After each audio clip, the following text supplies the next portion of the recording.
মৰমৰ ছাত্ৰ ছাত্ৰীসকল লাষ্ট ক্লাছত আমি বাৰংবাৰ পৰিসংখ্যা বিজ্ঞান আৰম্ভ কৰিছিলোঁ তাত আমি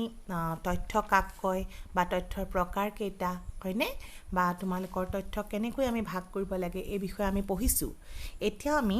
এই যে তালিকা কৰাৰ কথা কৈছিলোঁ আমি কি কৰিছিলোঁ তথ্যক আমি কেনেকৈ প্ৰেজেন্টেশ্যন কৰিব পাৰি তালিকাৰ সহায়ত বা লেখৰ সহায়ত বা চিত্ৰৰ সহায়ত কৰিব পাৰি বুলি কৈছিলোঁ এতিয়া আমি তাৰ কাৰণে আমি বাৰংবাৰ এটা তালিকা এখন প্ৰস্তুত কৰিম কেনেকৈ কৰে চাওঁ আহাচোন এতিয়া চোৱা প্ৰথমতে আমি জানিব লাগিব বাৰংবাৰটা মানেনো কি বাৰংবাৰটা মানে কি প্ৰথমতে মই পঢ়ি দিছোঁ শুনা এটা তথ্য মানেতো মনত আছে ডাটা এটা তথ্যত এটা পৰ্যবেক্ষণ কিমান বাৰ থাকে তাকে পৰ্যবেক্ষণটোৰ বাৰংবাৰটা বোলে পৰ্যবেক্ষণ মনত আছেনে তোমালোকক যে মই উদাহৰণ দিছিলোঁ এটা পৰীক্ষাত পোৱা নম্বৰবোৰ আছিলে সেই নম্বৰবোৰ যে আমি লৈছিলোঁ ধৰা 3 8 7 এই 3 এটা পৰ্যবেক্ষণ হয় বা 8 এটা পৰ্যবেক্ষণ হয় আৰু সেই গোটেইবোৰক আমি তথ্য কৈছিলোঁ এতিয়া এই তথ্যবোৰত এটা পৰ্যবেক্ষণ যিমান বাৰ আছে সেই তাকে পৰ্যবেক্ষণটোৰ বাৰংবাৰটা বোলা হয় মই তোমালোকক এটা মুখেৰে উদাহৰণ দিছোঁ শুনা তোমালোকে ধৰা এটা পৰীক্ষা আছিলে পৰীক্ষাটো ধৰা 10 নম্বৰৰ ভিতৰত আছিলে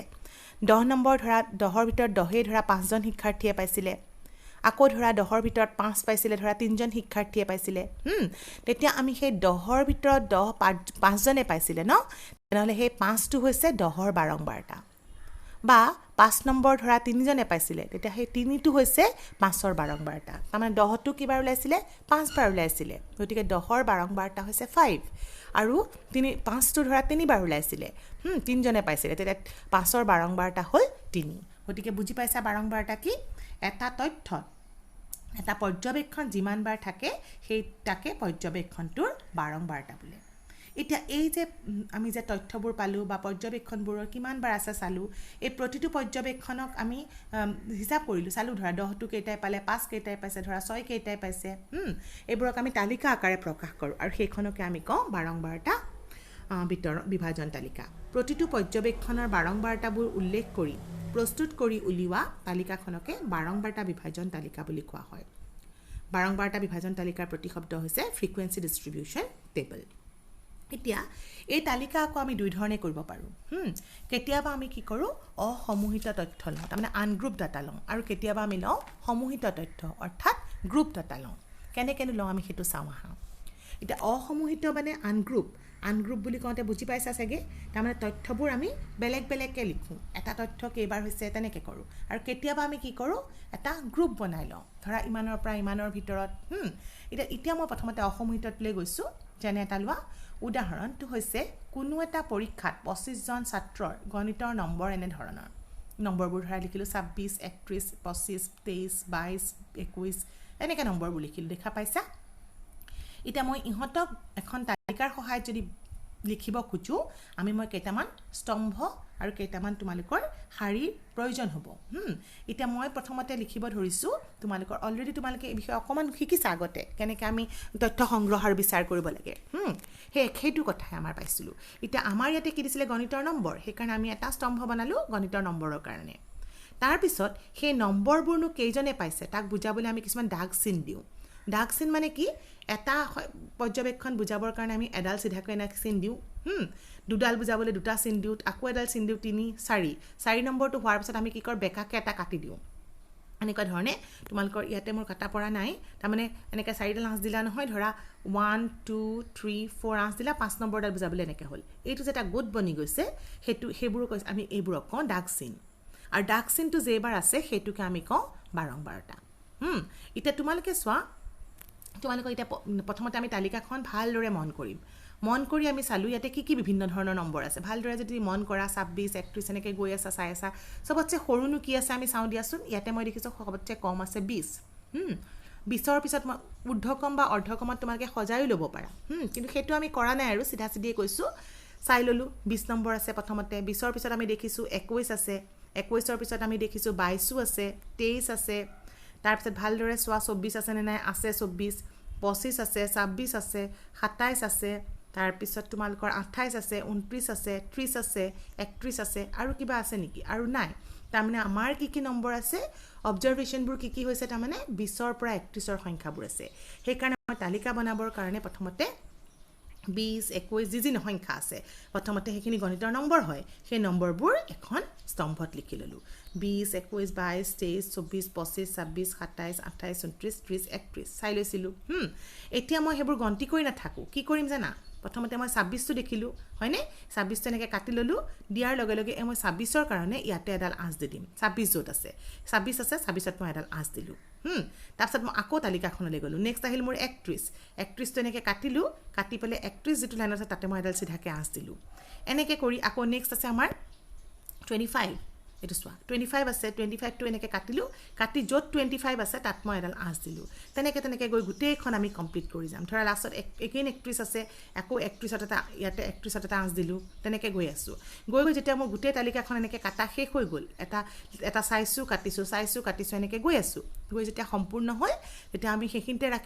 ৰাখি এতিয়া মই ডাক চিহ্ন কেইবাৰ দিলো সেইটো গন্তি কৰো এতিয়া এইটো ডাক চিহ্ন এবাৰ আহিছিলে গতিকে তাৰ বাৰংবাৰটা হ'ল 1 তাৰমানে 21 টো ইয়াতে তিনডাল আঁচ দিছিলো তাৰমানে 21 টো তিনিবাৰ ওলাইছিলে গতিকে 21 ৰ বাৰংবাৰটা হ'ল 3 22 টো তেনেকৈ তিনিবাৰ ওলাইছিলে 3 23 টো ওলাইছে 4 বাৰ গতিকে তাৰ বাৰংবাৰটা 4 এনেকৈ আমি বাৰংবাৰটা তালিকাখন সম্পূৰ্ণ কৰিলো কৰাৰ পিছত আমি চালো মুঠনো কিমান হৈছে মুঠটো আমি গন্তি কৰি চালো ইয়াতে মুঠ হৈছে 25 মুঠটো তোমাৰ কিন্তু সদায় মন কৰা 25 জন ছাত্ৰ আছে তাৰ লগত মিলিব লাগিব নহলে তোমালোকৰ ভুল হ'ব পাৰে সেই কাৰণ তোমালোকে আকৌ মুঠটো উলিয়াই চাবা ঠিক আছে গতিকে তোমালোকে অসমূহিত তথ্যবোৰ কেনেকৈ সজাব লাগে মনত পৰিছে নে আগৰ ক্লাছতো তোমালোকে পাইছিলা অলপমান হয়নে ঠিক আছে গতিকে আমি এনেকৈ অসমূহিত তথ্য কৰিলো তাৰমানে 21 22 এনেকৈ ধৰণে কৰিছো এতিয়া আমি সমূহিত তথ্যবোৰ কেনেকৈ কৰো সেইটো চাব লাগে এতিয়া সমূহিত তথ্যবোৰৰ কাৰণে গ্ৰুপ বনাব লাগিব এতিয়া গ্ৰুপ ডাটা গ্ৰুপৰ কাৰণে মই কি কৰিছিলো আগৰ উদাহৰণটোকে লম এতিয়া প্ৰথমতে মই গণিতৰ নম্বৰবোৰ ললো লৈ পেলাই কিন্তু এটা গ্ৰুপ বনাম তাত ডাক চিহ্ন দিলো বাৰংবাৰটা দিলো গ্ৰুপটো মই ধৰা তুমি নিজৰ ইচ্ছামতে ভাগ কৰিব পাৰা মোৰ আগতেই মই দেখিছিলো সৰ্বনিম্ন মান আছিলে 20 আৰু সৰ্বোচ্চ আছিলে 31 হয়নে গতিকে আমি ধৰা তুমি দুটাত ভাগ কৰিব পাৰা তিনটাত ভাগ কৰিব পাৰা পাঁচটাত ভাগ কৰিব পাৰা 10টাত ভাগ কৰিব পাৰা আমি নিজৰ সুবিধা অনুযায়ী ভাগ কৰি ল'ব লাগে ইয়াতে যেহেতু বেছি মানে তোমালোকৰ বহুত বেছি এটা ডিফাৰেন্স নাই নম্বৰবোৰৰ সেই কাৰণে মই 2 মানকে ভাগ কৰিছো তাৰ মানে মই ইয়াতে ললো ধৰা 20 ৰ পৰা 23 ৰ আগলৈ 20 ৰ পৰা 23 ৰ আগলৈ বুলি কোৱাৰ মানে তোমালোকে যদি অন্তৰালৰ ক্ষেত্ৰত লিখা 20 টো ভৰাইছে আৰু 23 ৰ ঠিক আগলৈ তাৰ মানে 23 টো ইনক্লুড হোৱা নাই তাৰ মানে 20 টো ক্লোজ ইন্টাৰভেল বন্ধ অন্তৰাল কিন্তু মানে 23 টো হৈছে মুক্ত অন্তৰাল সেই কাৰণে আমি ইয়াক সিম্বলিক্যালি এনেকৈ লিখিব পাৰো 20 23 মুক্ত বন্ধ মুক্ত অন্তৰাল এটা আমি সংখ্যাবোৰ গন্তি কৰিব লাগিব ঠিক তেনেকৈ পিছত 23 ৰ পৰা ষ্টাৰ্ট কৰিলো 23 ৰ পৰা কলে গলো একে সমান লৈছো 23 ৰ পৰা 26 20 ৰ পিছত 21 22 বাদ দি 23 লৈছিলো গতিকে 23 ৰ পিছত 24 25 বাদ দি 26 লৈছো নেক্সট ইয়াতে 23 ৰ পৰা 26 ৰ আগলৈ তাৰ পিছৰটো হৈছে 26 ৰ পৰা 29 ৰ আগলৈ নেক্সটটো 29 ৰ পৰা আকৌ কলে গলো 32 ৰ আগলৈ এনেকৈ আমি মিলাই লৈছিলো তাৰপিছত 32 ৰ পৰা আমি লিখিছিলো 35 ৰ আগলৈ এতিয়া মই আকৌ গন্তি কৰিব লাগিব চাব লাগিব এইখিনিক মই সিম্বলিক্যালি ধৰিব পাৰিছা ইয়াতে 23 বুলি যদি সংখ্যাটো যদি থাকে ইয়াতে 23 ৰ আগলৈ গতিকে 23 টো ইয়াতে ইনক্লুড হ'ব সেকেন্ড ইন্টাৰভেলত 23 ৰ পৰা ইনক্লুড কৰিছে 26 ৰ ঠিক আগলৈ পিছত আকৌ 26 ইনক্লুড কৰিছে 29 ৰ ঠিক আগলৈ 29 ৰ পৰা 32 ৰ ঠিক আগলৈ 32 ৰ পৰা 35 ৰ ঠিক আগলৈ এতিয়া মই সেই আগৰ টেবুলখনে চাব লাগিব মই আকৌ ইয়াতে লিখা নাই আৰু প্ৰথমতে আমি চাম ইয়াতে আমাৰ কি দিয়া আছিল মানটো দিয়া আছিল 26 মই দুটামান মনত ৰাখি লৈছো 26 31 25 মই ধৰা এনেকৈ এটা কাটিলো 26 কাটিলো তাতে মই 26 কোড আছে চাম 26 কোড আছে বাৰু কোনটো ইন্টাৰভেলত আছে 26 এটোত আছে নে এটোত আছে 26 টো ইয়াতে 26 ৰ আগলৈ আছে গতিকে 26 টো থাকিব ইয়াতে সেই কাৰণে 26 ৰ কাৰণে এটা হাস দিলা 26 ৰ পিছত তোমালোকৰ চাগে মনত আছে কি আছিল আমাৰ নেক্সট ইন্টাৰভেলটো আছিল 31 হয়নে এটা 31 কোড দিম চোৱা 31 কোড আছে 29 ৰ পৰা 32 ৰ আগলৈ তাৰ মানে 31 টো ইয়াৰ মাজত আছে গতিকে ইয়াতে এডাল আছে আহিল হ'ব তাৰ পিছত তোমালোকৰ নেক্সট আছিল কিমান 25 তাৰ পিছত 23 এটা এটাকে কাটি যাবা এফালে বহাই যাবা এটা 25 কোড আছে 23 ৰ পৰা 26 ৰ ভিতৰত 25 2 নম্বৰ আছডাল দিলো তাৰ পিছত তোমাৰ আছিল 23 হয়নে তো 25 ৰ পিছত আমাৰ নেক্সট কি আছিল তোমালোকৰ মনত আছে চাগে 25 ৰ পিছত আছিল আমাৰ 23 এটা 23 টো কোড বহাবা প্ৰথমত নে সেকেন্ডত ইয়াতে 23 ৰ আগলৈ গতিকে 23 টো হ'ব সেকেন্ডটোত আকৌ এডাল আছ দিলা এনেকৈ কৰি কৰি তোমালোকে ইয়াতে এবাৰ তালিকাখনৰ নম্বৰটো চোৱা, কাটা, তাতে বহাই দিয়া, আকৌ কাটা, বহাই দিয়া, এনেকৈ গৈ গৈ যেতিয়া তোমাৰ শেষ হৈ যাব, শেষ হৈ যোৱাৰ পিছত তুমি কি কৰিব লাগিব, এই তালিকাখন তাৰমানে সম্পূৰ্ণ হ'ল। আৰু তোমালোকে মন কৰিবা এনেকৈ লিখা কাটা গৈ থাকোঁতে তোমালোকৰ 1 2 3 4ডাল হোৱাৰ পিছত 5 নম্বৰটো বুজাবলৈ এনেকৈ বেকাকৈ কাটি দিবা। বেকাকৈ এনেকৈ কাটিলেও হ'ল, এনেকৈ কাটিলেও হ'ল। গতিকে তোমালোকৰ হ'ল। তাৰপিছত আকৌ যেতিয়া 6 ষ্টাৰ্ট কৰিবা, আকৌ বেলেগ এটা গ্ৰুপ বনাবা, আকৌ এটা লাষ্ট দিবা, আকৌ 2ডাল 3 4 5, আকৌ 4ডাল হ'ল ন, আকৌ 5 নম্বৰ হ'লে কাটি দিবা। হ'ব, তেনেকৈ গৈ থাকিব লাগিব। এতিয়া সম্পূৰ্ণ হোৱাৰ পিছত মই গন্তি কৰিম। ইয়াতে 5 বুলি এটা কাটিছোঁ মানে 5 হৈছে, 6 7 লিখি দিলোঁ। 5 2 7, 5 ডাইৰেক্ট 5 1 6, ইয়াতে এটাও নপৰিল, তাৰমানে 0। এতিয়া মুঠ গন্তি কৰা আগৰখনেই লৈছোঁ, গতিকে আমি মুঠ পালোঁ কিমান, 25। গতিকে মই ভাবিছোঁ তোমালোকক এটা উদাহৰণ দিলোঁ কেনেকৈ তোমালোকে সমূহিত আৰু অসমূহিত তথ্যবোৰ তালিকাৰ সহায়ত প্ৰকাশ কৰিব পাৰা। এতিয়া যেতিয়া আমি এই গণিতৰ নম্বৰবোৰ মানে সমূহিত কৰিছিলোঁ, এইখিনিক আমি কওঁ শ্ৰেণী অন্তৰাল। ইয়াতে যে এইটো যে লিখিছোঁ 20ৰ পৰা 23, এইটো হৈছে তোমালোকৰ এটা শ্ৰেণী অন্তৰাল। তাৰপিছত এইখিনি ডাক চিন বুজি পালা, বাৰম্বাৰটা কেইবাৰ ওলাইছে সেইটো কৈছোঁ, সেইখিনি ধৰিব পাৰিছা। এতিয়া আমাৰ পৰিসংখ্যাত আৰু কিছুমান ইম্পৰ্টেণ্ট কথা আছে, সেইখিনি জানিব লাগিব। এতিয়া আমাৰ নেক্সট ইম্পৰ্টেণ্ট কথাটো হৈছে পৰিসৰ, ৰেঞ্জ কাক কয়। এতিয়া আমাক যিবোৰ তথ্য দিয়া আছিলে, সেই তথ্যবোৰৰ ভিতৰত তুমি ভালদৰে মন কৰিলে দেখিবা এটা আটাইতকৈ সৰু আৰু আটাইতকৈ ডাঙৰ তথ্যটো মানটো উলিওৱা। তাৰমানে তথ্যৰাজিৰ সৰ্বোচ্চ আৰু সৰ্বনিম্ন মান উলিয়াই ল'ব লাগে। আৰু এই সৰ্বোচ্চ আৰু সৰ্বনিম্ন মান দুটাৰ পাৰ্থক্যটোক তথ্যৰাজিৰ পৰিসৰ বোলে। তাৰমানে পৰিসৰ কি বস্তু? তোমাক যিটো তথ্যখিনি দিয়া আছিলে, সেই তথ্যখিনিৰ ভিতৰত আটাইতকৈ ডাঙৰ মানটো কি আৰু আটাইতকৈ সৰু মানটো কি, সেইটো তুমি বিচাৰি ল'লা। তাৰপিছত ডাঙৰটোৰ পৰা সৰুটো বিয়োগ কৰি দিলা। বিয়োগ কৰোঁতে তুমি যিটো মান পাবা, সেইটোৱে হৈছে তোমালোকৰ পৰিসৰ। পৰিসৰৰ প্ৰতিশব্দ হৈছে ৰেঞ্জ। এতিয়া আমি এই যে উদাহৰণটো লৈ আছিলোঁ, তোমালোকৰ মনত ৰৈছেই চাগে, তাতে আছিলে তোমালোকৰ সৰ্বনিম্ন মান আছিলে 20 আৰু সৰ্বোচ্চ মান আছিলে কিমান, 31। গতিকে পৰিসৰটো কিমান হ'ব, 31ৰ পৰা 20 গ'ল, থাকিল 11। গতিকে 11 হৈছে তাৰ পৰিসৰ। গতিকে পৰিসৰ কি বুজি পাইছা? হ'ব। এতিয়া আমাৰ তাৰপিছত আমি নেক্সট জানিব লাগিব,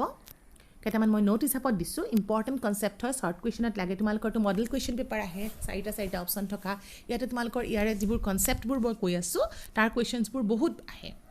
গতিকে ভালদৰে মন দি শুনিবা। এতিয়া তোমালোকৰ মই 1 নম্বৰ নোট দিছোঁ, শ্ৰেণী অন্তৰাল ধৰা, মই এটা এক্সাম্পল লৈছোঁ 5 10। ইয়াৰ অৰ্থটো কি বুজাইছে? Closed open. ইণ্টাৰভেলটো মন কৰা, এফালে মই তৃতীয় বন্ধনী দিছোঁ, এফালে প্ৰথম বন্ধনী দিছোঁ, হয়নে? তৃতীয় বন্ধনীটো মনত আছে চাগে, এইটোৱে বুজাইছে ক্ল'জ ইণ্টাৰভেল। ক্ল'জ মানে কি, 5টো সোমাই গৈছে কিন্তু 10টো ওলাই গৈছে, মানে 10ৰ ঠিক আগলৈ। ধৰা তুমি 9.9999 থাকিলেও তাৰ আগতে থাকিব, কিন্তু একজেক্টলি 10টো ইয়াত সোমাই থকা নাই।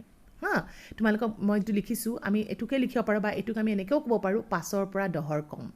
ঠিক আছে, কিন্তু আমাৰ কণ্টিনিউৱাছ হ'ব লাগিব। 10ৰ কম বুলি কৈছোঁ, কিন্তু 10টো আকৌ পিছত ষ্টাৰ্ট কৰিব লাগিব। সেই শ্ৰেণী অন্তৰাল 5 10ৰ অৰ্থ হ'ল এটা অন্তৰাল য'ত 5ৰ পৰা 10ৰ ঠিক আগলৈ থকা আটাইবোৰ মান সোমাই আছে। বুজি পাইছা? 5টো হৈছে এটা ইনক্লুডিং, 5টো সোমাই আছে, কিন্তু 10টো সোমাই থকা নাই। 2 নম্বৰত তুমি মনত ৰাখা, যিকোনো এটা অন্তৰালৰ নিম্নতম মানটোক কোৱা হয় নিম্ন সীমা, লোৱাৰ ক্লাছ লিমিট, আৰু উচ্চতম মানটোক কোৱা হয় উচ্চ সীমা। মই উচ্চ সীমাটো লিখিব থাকি গৈছে দেই, তোমালোকে এইটো লিখি ল'বা। তাৰমানে তোমালোকৰ ইয়াতে চোৱা, আকৌ অন্তৰালৰ নিম্নতম মান, অন্তৰালৰ যিটো নিম্নতম মান, ধৰা এই অন্তৰালটো, ইয়াৰে যিটো নিম্নতম মান অৰ্থাৎ 5 হৈছে তোমাৰ নিম্ন সীমা আৰু 10টো হৈছে তোমালোকৰ উচ্চ সীমা। কিন্তু পৰিসৰৰ লগত আকৌ কনফিউজ নকৰিবা দেই। পৰিসৰত কি আছিলে, যিবোৰ তথ্য দিয়া আছিলে, তথ্যৰ নিম্নতম আৰু সৰ্বোচ্চ আৰু সৰ্বনিম্ন মান, তাৰ ডিফাৰেঞ্চটো হৈছিলে পৰিসৰ, তথ্যবোৰৰ গোটেইবোৰ তথ্য। কিন্তু উচ্চ সীমা নিম্ন সীমা হৈছে তোমালোকৰ শ্ৰেণী অন্তৰালত আছে। গতিকে 5 আৰু 10ৰ 5 হৈছে নিম্ন সীমা আৰু 10 হৈছে তোমালোকৰ উচ্চ সীমা। হ'ব, এতিয়া আমি আকৌ নেক্সট চালোঁ, এটা শ্ৰেণী অন্তৰালৰ নিম্ন আৰু উচ্চ সীমা দুটাৰ পাৰ্থক্যটো সেই শ্ৰেণীটোৰ দৈৰ্ঘ্য বুলি কোৱা হয়। এটা শ্ৰেণী অন্তৰাল মন কৰা দেই, মই সেইকাৰণে আণ্ডাৰলাইন কৰি দিছোঁ। শ্ৰেণী অন্তৰালটো তোমালোকৰ এক্সাম্পলত মই 5 10 লৈছিলোঁ। 5 10টো লৈ পেলাই ইহঁতৰ যিটো পাৰ্থক্য লৈছোঁ, অভিয়াছলি মই পাৰ্থক্য বুলি ক'লে ডাঙৰটোৰ পৰা সৰুটো বিয়োগ কৰিম। তো 10ৰ পৰা 5 বিয়োগ কৰিলে থাকি গ'ল 5, সেইটো হৈছে তোমালোকৰ শ্ৰেণীটোৰ দৈৰ্ঘ্য। শ্ৰেণী দৈৰ্ঘ্যক তোমালোকৰ আৰু কি বুলি কওঁ, শ্ৰেণীটোৰ আকাৰ বা প্ৰস্থ, শ্ৰেণীটোৰ প্ৰস্থ, ডেট মিনছ ক্লাছ চাইজ বুলিও কোৱা হয়। ধৰিব পাৰিছা চাগে? এতিয়া মই এইটো এক্সাম্পলত লৈছিলোঁ, যদি আমি জেনেৰেলাইজ কৰি লিখোঁ এ বি যদি এটা শ্ৰেণী অন্তৰাল হয়, সাধাৰণতে মই ডাঙৰটো পিছত লিখোঁ, সদায় অন্তৰাল লিখোঁতেতো আমি জানিবলগীয়া কথাই যে অন্তৰালত সৰুটো আগত ডাঙৰটো পিছত থাকে গতিকে তোমালোকৰ শ্ৰেণী দৈৰ্ঘ্য কিমান হ'ব b - a হ'ল ইয়াতে আৰু এটা ইম্পৰ্টেণ্ট কনচেপ্ট হৈছে তোমালোকৰ শ্ৰেণী দৈৰ্ঘ্যৰ পিছত হৈছে তোমালোকৰ মধ্যবিন্দু বা মধ্যমান বা শ্ৰেণী চিহ্ন কাক কয় নিম্ন সীমা আৰু উচ্চ সীমাৰ মধ্যৱৰ্তী মানটোক শ্ৰেণীটোৰ মধ্যবিন্দু আৰু মধ্যবিন্দুক শ্ৰেণী চিহ্ন আৰু মধ্যমান বুলিও কোৱা হয় মধ্যবিন্দু আমাৰ বুজিবলৈ সহজ কিন্তু শ্ৰেণী চিহ্নটো বহুতে কনফিউজ কৰে সো কেয়াৰফুলি ভালদৰে মন কৰিবা কি হয় ইয়াতে আকৌ ইণ্টাৰভেলটোৰ কথা কৈছোঁ নিম্ন সীমা আৰু উচ্চ সীমা সিহঁতৰ পাৰ্থক্যটো কয় শ্ৰেণীটোৰ আকাৰ আৰু সিহঁতৰ মধ্যবিন্দু কেনেকৈ ওলাওঁ দুইটা যোগ কৰি দুইৰে হৰণ কৰি দিলোঁ গতিকে সেইটো হৈছে তোমালোকৰ শ্ৰেণী চিহ্ন এতিয়া এই ইণ্টাৰভেলটো যদি লওঁ ইয়াৰে তোমালোক উচ্চ সীমা কি বি আৰু নিম্ন সীমা হৈছে a + b / 2 হৈছে তোমালোকৰ ইয়াৰ মধ্যবিন্দু গতিকে তোমালোকে চোৱা ইয়াতে শ্ৰেণী চিহ্ন পালা শ্ৰেণীটোৰ মধ্যবিন্দু পালোঁ এইখিনি ধৰিব পাৰিছা নিশ্চয় বাৰংবাৰতা তালিকাও ধৰিব পাৰিলা এতিয়া মই আৰু এটা কথা কওঁ সেইটো হৈছে সঞ্চয়ী বাৰংবাৰতা কিউমুলেটিভ ফ্ৰিকুৱেঞ্চি সেইটো অলপ মন কৰা তাৰপিছত আমি পিছলৈ অংক কৰিব যাম সঞ্চয়ী বাৰংবাৰতা কি চোৱা মই পঢ়ি দিছোঁ কেতিয়াবা আমি কোনো এটা সংখ্যাতকৈ সমাংক মানে তথ্য সমাংকৰ সংখ্যা কিমান বেছি বা কিমান কম নাইবা দুটা সংখ্যাৰ মাজত কিমান সংখ্যক সমাংক আছে তাক উলিয়াবলগীয়া হয় বুজি পাইছা চাগে তোমালোকে ভালদৰে মন দি শুনা কি কৰিবা দুটা সমাংকৰ মাজত কিমান সংখ্যক সমাংক আছে সেইটো কেতিয়াবা উলিয়াব লগা হয় এই ক্ষেত্ৰত আমি কি কৰোঁ সেই সংখ্যাটোৰ আগলৈ বা সেই সংখ্যাটো অন্তৰ্ভুক্ত হোৱা অন্তৰালটোৰ আগলৈকে আটাইবোৰ বাৰংবাৰতাৰ সমষ্টি উলিয়াবলগীয়া হয় কেতিয়াবা এটা অন্তৰালতে নাথাকে তোমালোকক মই অন্তৰালবোৰ ধৰা এনেকুৱা আমি যিটো উদাহৰণ লৈছিলোঁ তাতে ধৰা 10ৰ পৰা 20ৰ পৰা 23 লৈছিলোঁ 23ৰ পৰা 26 লৈছিলোঁ এতিয়া মই যদি 26ৰ আগলৈকে বুলি কওঁ তেতিয়া তুমিতো দুইটা যোগ কৰিবলগীয়া হয় তাকে ইয়াতে কৈছে এই ক্ষেত্ৰত আমি সংখ্যাটোৰ আগলৈ বা সংখ্যাটো অন্তৰ্ভুক্ত হোৱা অন্তৰালৰ আগলৈকে আটাইবোৰ বাৰংবাৰতাৰ সমষ্টি উলিয়াব লগা হয় এনে এটা অন্তৰাললৈকে থকা আটাইবোৰ বাৰংবাৰতাৰ সমষ্টিকে কি কয় সঞ্চয়ী বাৰংবাৰতা বুলি কোৱা হয় আৰু সঞ্চয়ী বাৰংবাৰতা বুজাবলৈ আমি তালিকা যিখন প্ৰস্তুত কৰোঁ সেইখনক সঞ্চয়ী বাৰংবাৰতা তালিকা বুলি কোৱা হয় তোমালোকৰ উদাহৰণটো দিলে বেছি ক্লিয়াৰ হ'ব উদাহৰণটো মন কৰোঁ আহা মই এটা উদাহৰণ দিছোঁ ইয়াতে সেইটো চোৱা এটা উদাহৰণটো লৈছোঁ 30জন ছাত্ৰৰ গণিতৰ পৰীক্ষাত পোৱা নম্বৰবোৰ 50ৰ ভিতৰত এই নম্বৰবোৰ দিলোঁ 26 40 2 18 2 2 3 1 10 এনেকৈ নম্বৰবোৰ লিখিছোঁ এইবোৰতো পঢ়ি চাবা আৰু এতিয়া মই সাধাৰণতে ইয়াতে বেলেগ ধৰণৰ নম্বৰ আছে হয়নে মই অসমূহিততকৈ কিন্তু সমূহিতটো আমাৰ কাৰণে বেছি সহজ হয় এতিয়া মই তোমালোকক সমূহিত কৰাৰ কাৰণে ইণ্টাৰভেলবোৰ চিলেক্ট কৰিবৰ কাৰণে নিজেই কৈছিলোঁ যে যিকোনো ল'ব পাৰা তোমালোকৰ সুবিধাৰ মতে কিন্তু তাৰ আগত আমি চাব লাগিব তথ্যবোৰৰ সৰ্বনিম্ন মান কি আৰু সৰ্বোচ্চ মান কি ইয়াতে মই সৰ্বনিম্ন দেখিছোঁ 0 আৰু সৰ্বোচ্চ কিমান আছে 48 দেখিছোঁ হয়নে ঠিক আছে 50ৰ ভিতৰত আছে মানে 50তকৈ কমেই হ'ব গতিকে মই যদি অন্তৰালবোৰ তোমালোকে ধৰা 0ৰ পৰা 5 5ৰ পৰা 10 তেনেকৈ ল'ব পাৰা বা 0ৰ পৰা 10ৰ পৰা 20 তেনেকৈও ল'ব পাৰা কিন্তু তোমালোকে মন কৰিবা তোমালোকে যেতিয়া অন্তৰালবোৰ ভাগ কৰা অন্তৰালৰ সংখ্যা খুব বেছিও হ'ব নালাগে খুব কমো হ'ব নালাগে এটা নিৰ্দিষ্ট সংখ্যক হ'ব লাগে তো আমি নিজে ভালকৈ চিলেক্ট কৰি ল'ব লাগে খুব ডাঙৰ হ'লেও কেতিয়াবা দিগদাৰ হয় বহুত সংখ্যা সোমাই যায় কেতিয়াবা খুব সৰু হ'লেও প্ৰব্লেম হয় বেছি অন্তৰাল হৈ যায় গতিকে আমি ভালদৰে চিলেক্ট কৰি ল'ম ইয়াতে মই দেখিছোঁ 10ৰ পৰা 50 লৈ খুব বেছি ভাগ নহ'ব মই সেইকাৰণে 5কে ভাগ কৰিছোঁ 5কে ভাগ কৰোঁতে প্ৰথম মোৰ ষ্টেপটো কি হ'ব প্ৰথম ষ্টেপটো হ'ল মই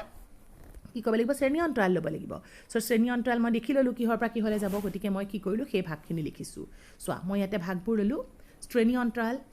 পিছত মোৰ দাগ চিহ্ন লাগিব বাৰংবাৰতা লিখালৈকে আমি কৰিছিলোঁ বাৰংবাৰতা তালিকালৈকে কৰিলোঁ এতিয়া মই নেক্সট যিহেতু সঞ্চয়ী বাৰংবাৰতা তালিকা উলিয়াব খুজিছোঁ মই আৰু এটা কলম ইয়াতে ইনক্লুড কৰিলোঁ আৰু এটা স্তম্ভ দি দিলোঁ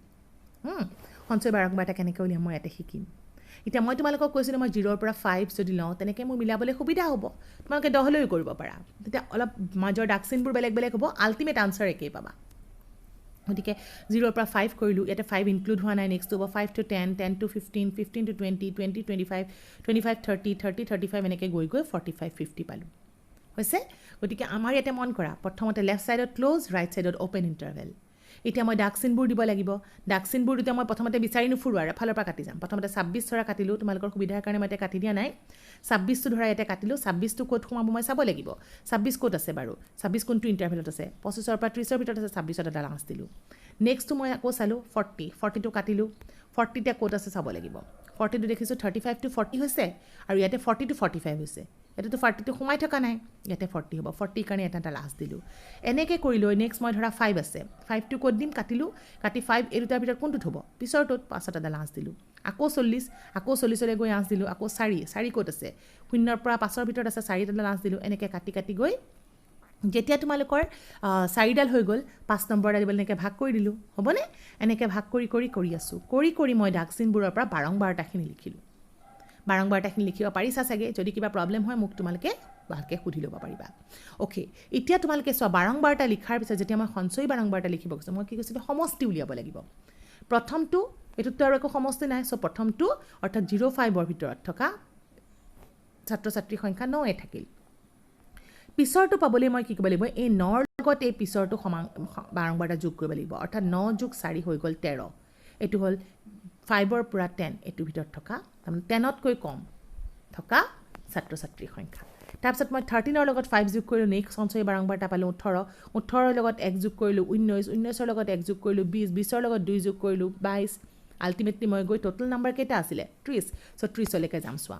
22ৰ লগত আকৌ 1 যোগ কৰিলোঁ 23ৰ লগত এইটো বাৰংবাৰতা যোগ কৰিলোঁ 24ৰ লগত 2 যোগ কৰিলোঁ 26ৰ লগত 4 যোগ কৰিলোঁ 30 দেখিছা নহয় মুঠ 30 আছিলে পাই গ'লোঁ